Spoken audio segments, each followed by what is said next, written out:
I'm Dr. Allen. I work for the ADPA, the Anomaly Defense and Protection Agency. So Dr. Allen was written into our recreation tapes, and he was the only character whose name was kept. In the original tapes, it wasn't totally clear who he was. It seemed like he was some kind of government employee or something, and the only identification was one part where he says what I assume is his name. My name is Dr. Allen. I work for the ADPA, the Anomaly Defense and Protection Agency.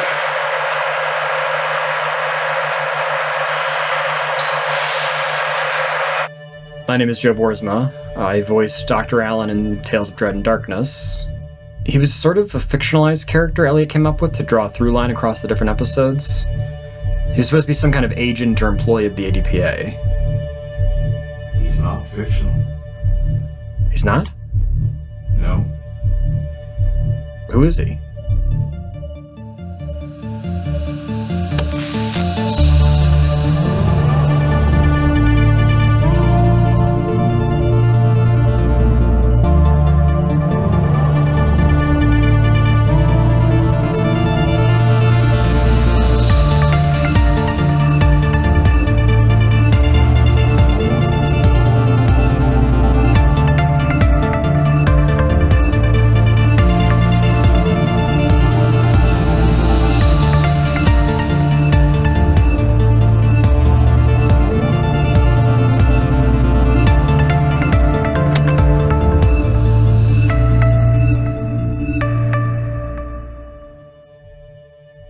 Joe's question is one we now attempt to answer. Who is Dr. Allen? Could it be an alias for Ernest W.?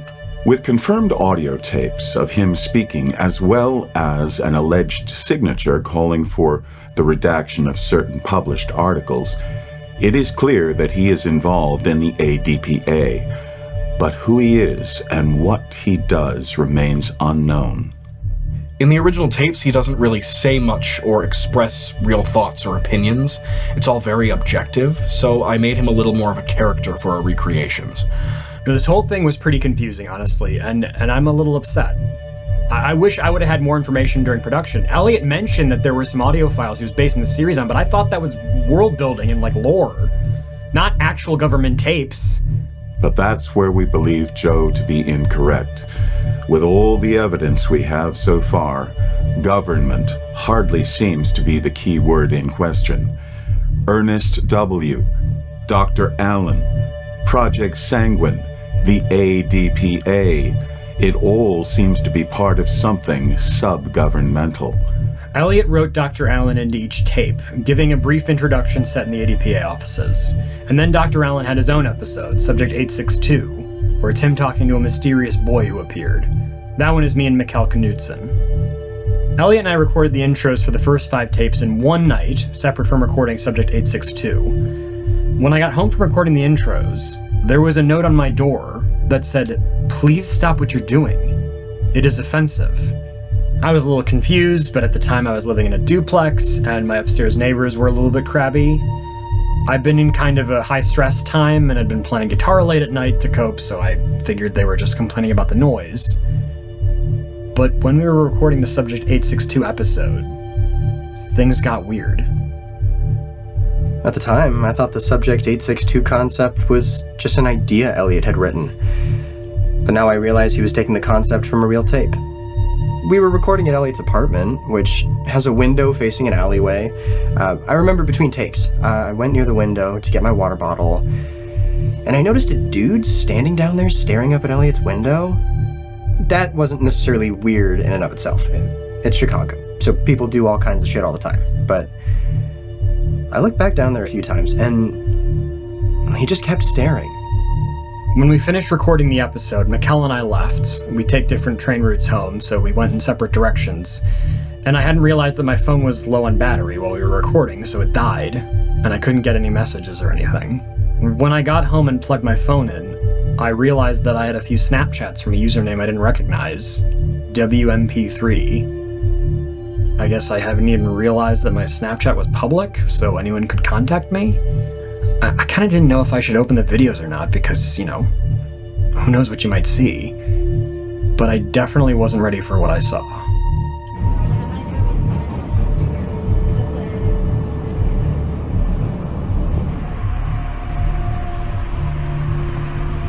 Somebody had clearly followed me home. I looked out my windows to see if anyone was there, but I didn't see anybody. And then I heard knocking at my door. It scared the crap out of me. Like, I couldn't move. And then when I finally did move, I looked at the peephole and someone was covering it. So I pulled out my phone and I filmed it just to get a record of it.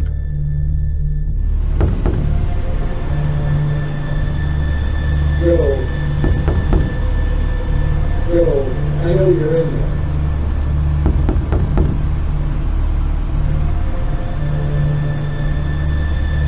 I called the police, but whoever it was left before the cops got there. And then there wasn't anything they could do.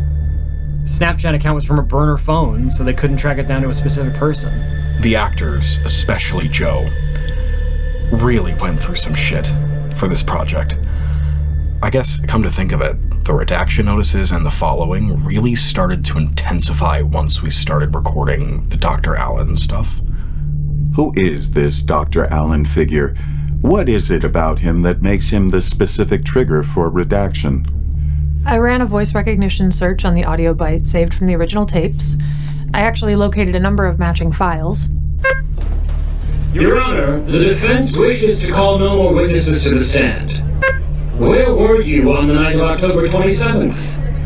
In your years at Winston Co., did you ever act outside of the permissible boundaries laid forth by the NDA we've just reviewed? Ladies and gentlemen of the jury, the defendant's position in this case is clear. It definitely sounds like the same voice as on the audio byte from the original tape. From what I can tell, he's a lawyer. Your Honor, the defendant pleads guilty as charged. The content is actually not as exciting as you'd probably hope. Nothing on these audio files pertains to true crime-style cases of murder or mystery. It's mostly corporate jargon. The evidence establishes beyond a reasonable doubt that the corporation engaged in a deliberate scheme to mislead investors and falsify financial records for profit. Accordingly, the court enters a verdict of guilty on all counts. Sentencing will be scheduled at a later date. I sifted through a bunch of audio files, most of them pretty boring and uninteresting. Audio recordings of court hearings related to corporate disputes, and I found almost nothing to confirm that it was the same individual. But I did locate one lead. Clark. Yes? And that's the end of the audio file. Now, this at least gave me somewhere to go. At the very end, another voice says the name Clark, and it sounds like that's Dr. Allen responding. Clark. Yes? It's obviously very common for those involved in underground organizations to have an alias, often more than one. Matthew Balmer? Let me think of one you would know. Breaking Bad, Heisenberg and Walter White, right? You don't want people to know who you actually are, obviously. I searched the archives for any and all documentation pertaining to the name Clark Allen. And as you can imagine, there's more than one Clark Allen out there, so it took some serious sifting. And the first lead I found was a courtroom document from one of the cases in the audio files. The document refers to the case titled Winston Co. Inc. v. Sanger. In your years at Winston Co., did you ever act outside of the permissible boundaries laid forth by the NDA we've just reviewed? At the bottom of the document, there's a signature under the name David Allen. It's a different first name, but it could be a lead. The case took place in Marion County, Indiana. To gain an extra layer of certainty, our team reached out to the Indiana State Bar, asking if they had any record of Clark Allen's history. Hello. Thank you for reaching out to the Indiana State Bar Association.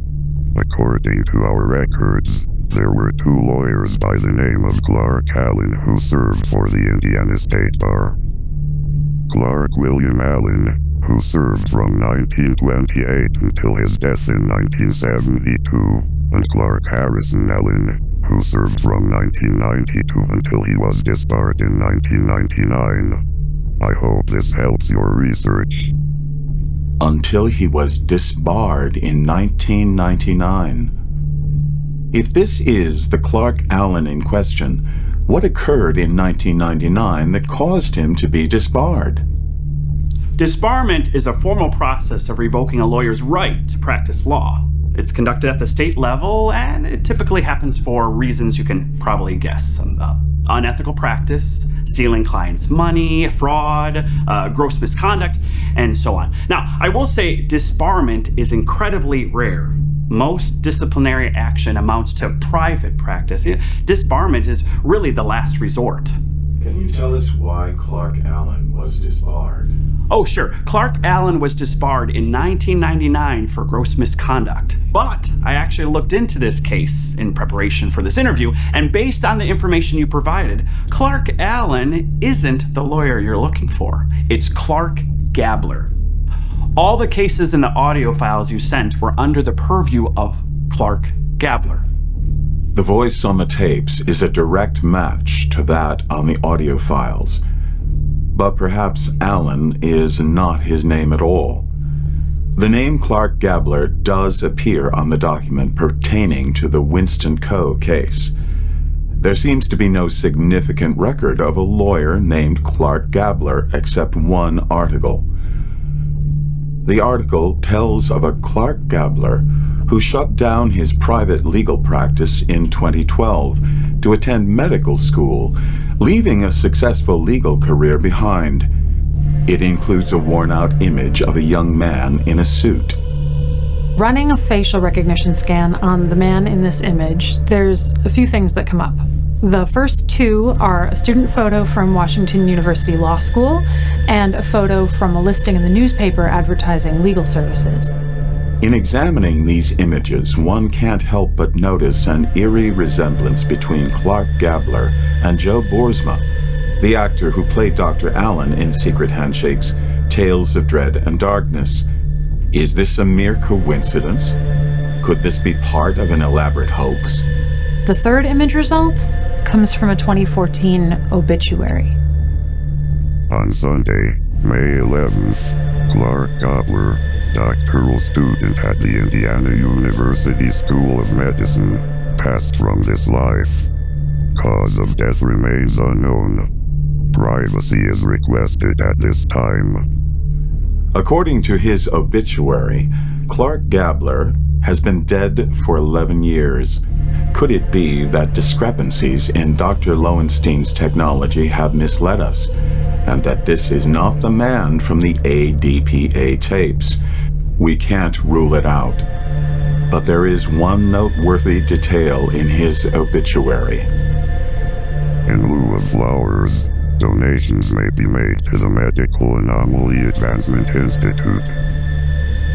Like most of our other leads, there are no internet results for Medical Anomaly Advancement Institute.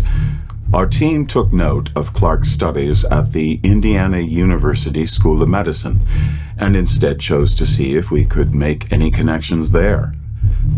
President of the School of Sciences, Paul Mitchell, has been serving in his position since 2011, 3 years before Clark's passing.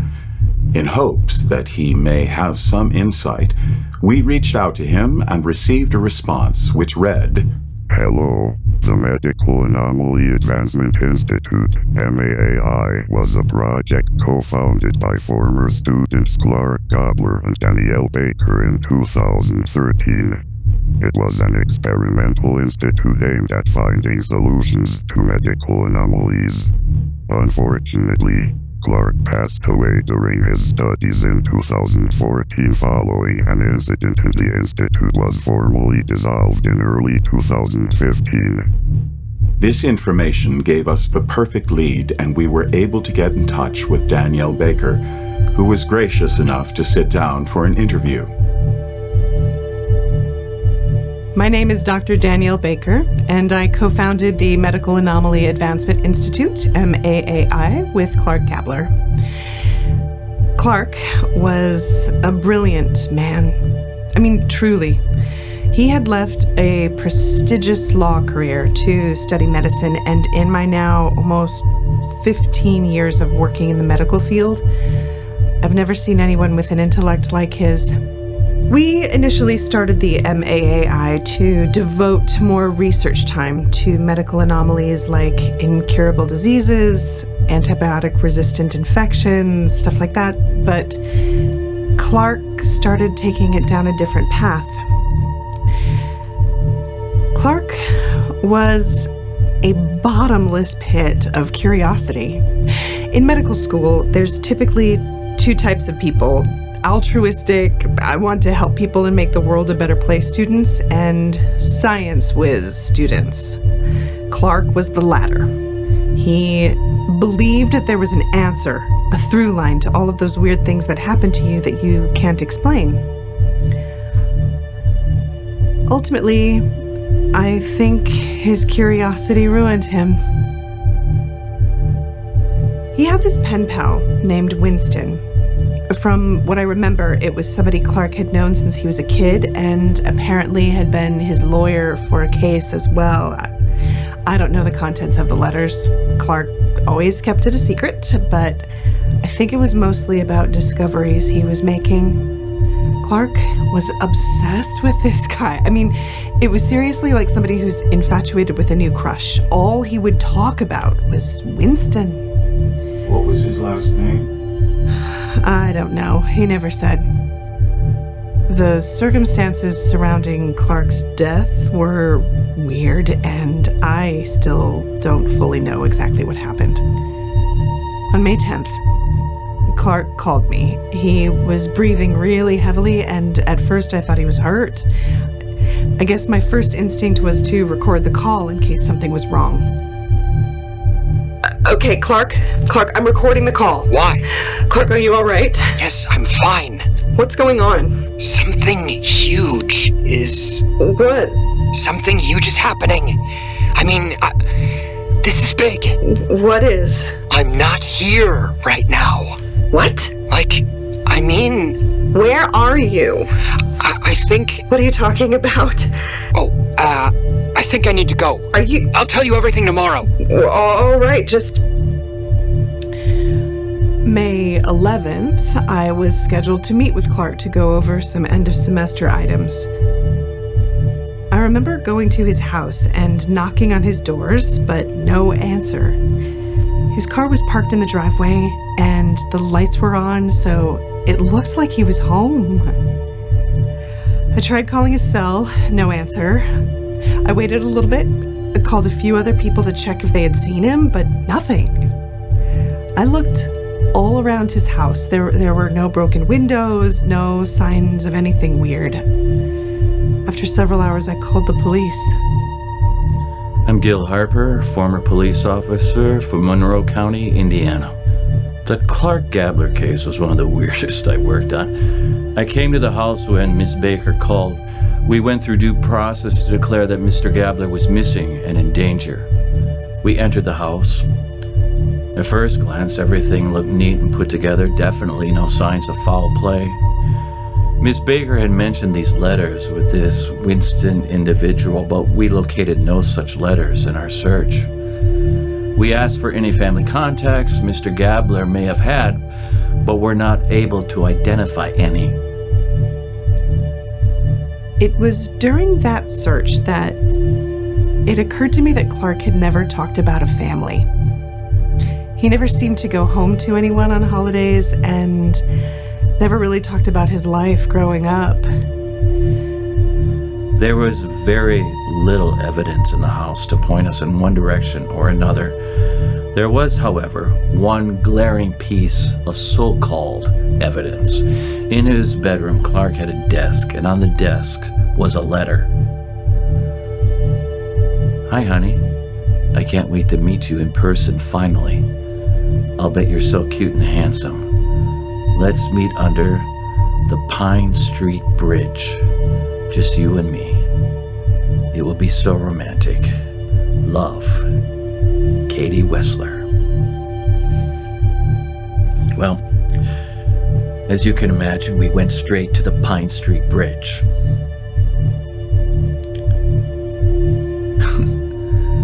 I'll certainly never forget what we found there.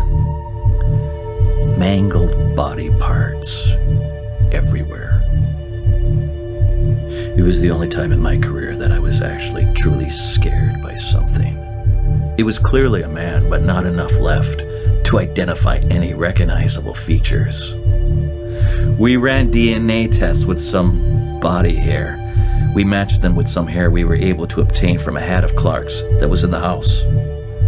Sure enough, the DNA tests proved that it was Clark. The story that everyone was fed is that Clark had this secret pen pal lover, and he went to meet her for the first time, and, well...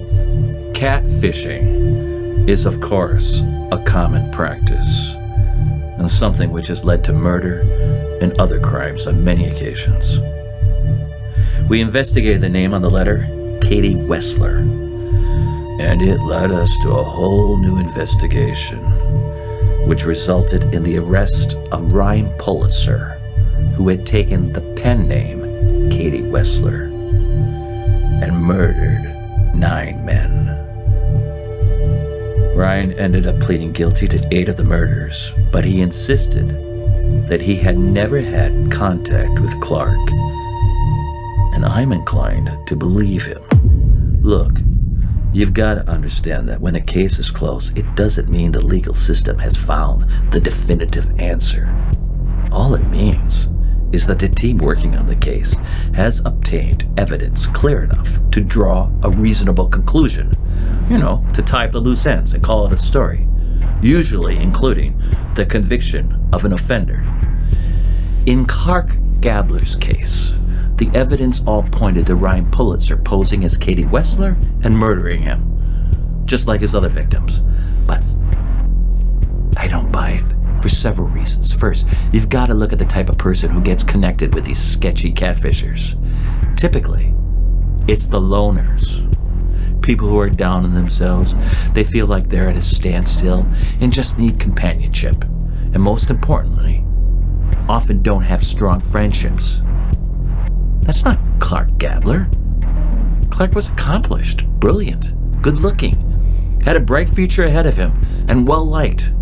Clark was never interested in dating. His work was his main priority and his only love.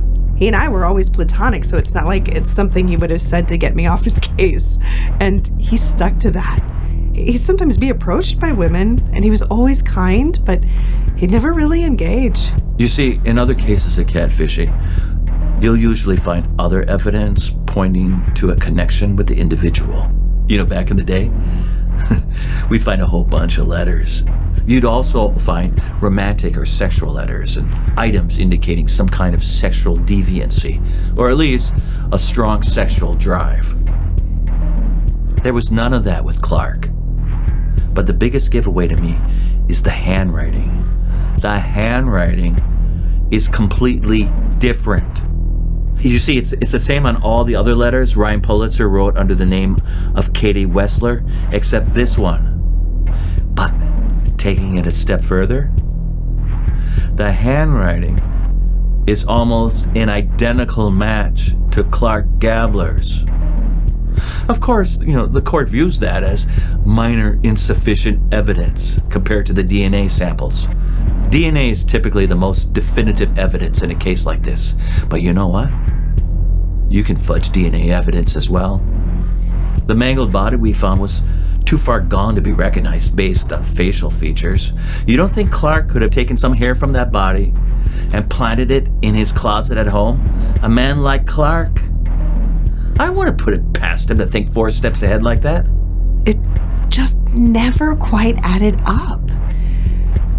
I know that you never really truly know a person, and people can have hidden lives, but I have never believed that Clark would go meet some strange woman under a bridge.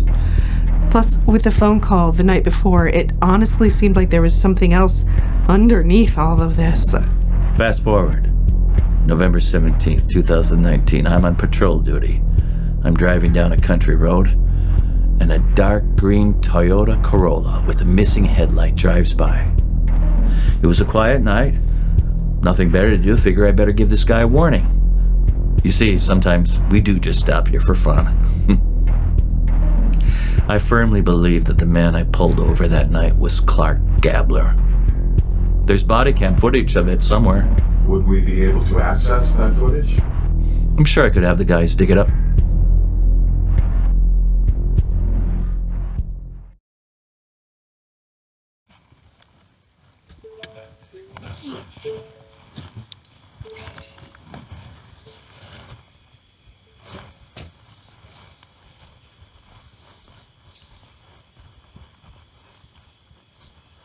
Officer. Evening. License and registration, please. Do you know why I'm pulling you over tonight? Because of the headlight. Sir, aware of it? How long has it been out for? I noticed it for the first time this afternoon.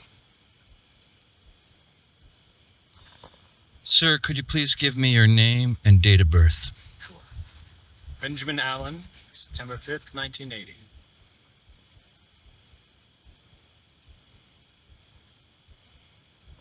Is that all, officer? Sir, please remain in the vehicle for a moment. Sure.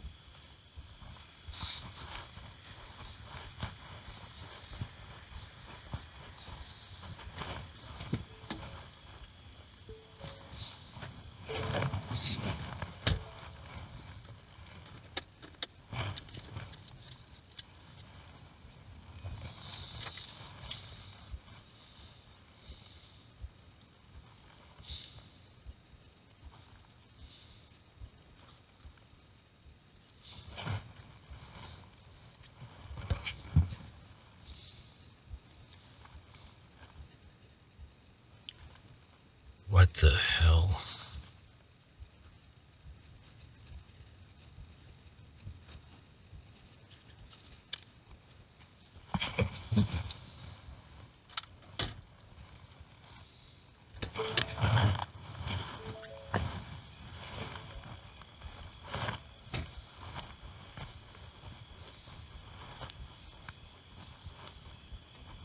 Again, officer. Sir, please get out of the vehicle. Sorry? Now. Of course.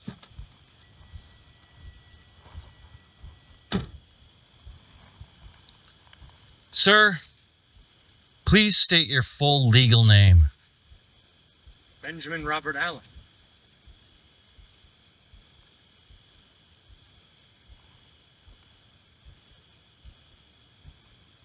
Clark, I know it's you.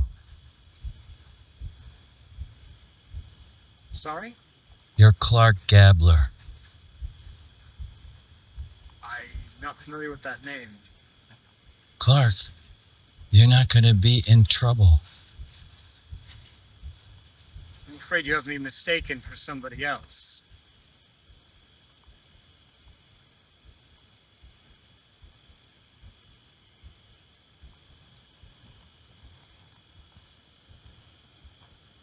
Do you have any connection to Clark Gabler?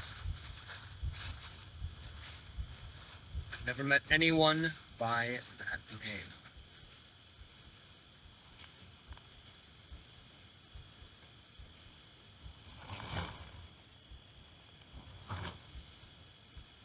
I see.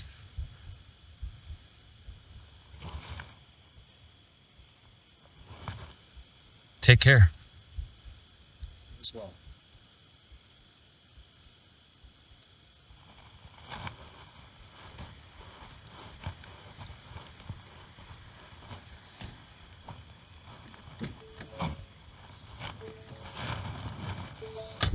I retired when that pandemic hit, and nothing more ever came of it. As far as I'm concerned, it's no longer my duty to figure it out. Gil may have wiped his hands of the case, but our team is far from doing so. There remain unanswered questions about Dr. Allen Clark Gabler, whoever he may be. Are they the same person? Is it an unfortunate coincidence? Who is this Winston he was exchanging letters with? Could Winston be the key to uncovering the full identity of Ernest W.? We need access to a direct source. We took note of the address listed on the driver's license, which is blurred out to respect privacy. We sent a letter to the address addressed to Dr. Allen stating that we are documenting a series of anomalies that have come into the spotlight and we would be interested in sitting down for an interview. I firmly believe that Clark Gabler is still alive today. I'm confident that Clark is alive. That phone call meant something. The paper trail to get to Dr. Allen is definitely scattered. My name is Dr. Allen. I work for the ADPA.